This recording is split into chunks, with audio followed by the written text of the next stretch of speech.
Na mtazamaji wa Baharia TV, ni matumaini yangu mzima wa afya. Moja ya taarifa ambayo tuko nayo hapa mapema hii leo, Waziri Mkuu Mwigulu Nchemba amezungumza na watumishi wa umma katika wizara mbalimbali hapa nchini. Wakati huo bana, akiwasisitiza viongozi waachane na umbea, la sivyo ama badala wajikite katika kuhakikisha kila mmoja anapaswa kusimamia kero zinazowasilishwa na wananchi.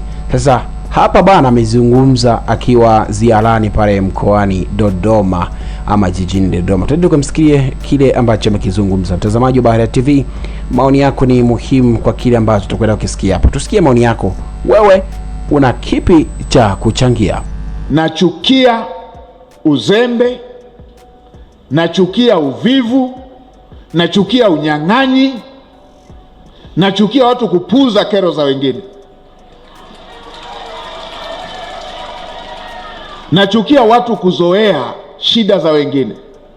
Wakipelekewa shida ni kama wamesalimiwa tu,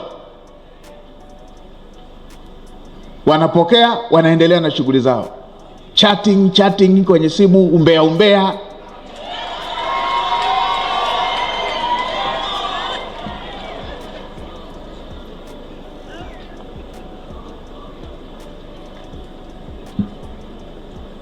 Chati umbea, chati kuulizia maslahi binafsi. Tunataka kero ikishafika kwenye ofisi ya umma, tunataka ipate ufumbuzi. Ninyi wa mikoa hii ya kwanza mmepata faida ya kupata haya maelekezo. Nilisema nikiwa Dodoma,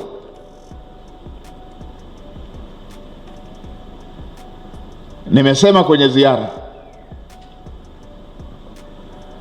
Baada ya hapo nitakuwa nataka kila mwezi, kila wilaya, kila mkoa tujue walipokea jambo gani linahusu wananchi na walitatuaje.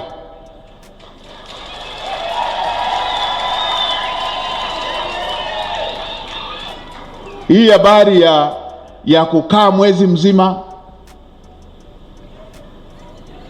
mwaka mzima,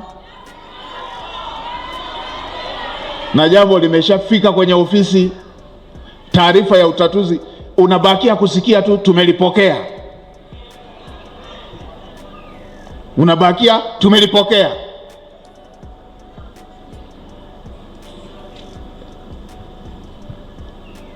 Tumelipokea.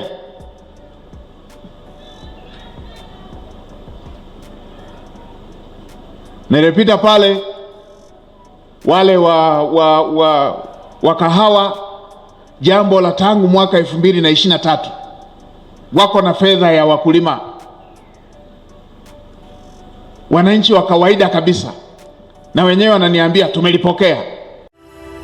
Asante kwa kuifuatilia Baharia TV. Usisahau kulike, kusubscribe, kucomment na kushare.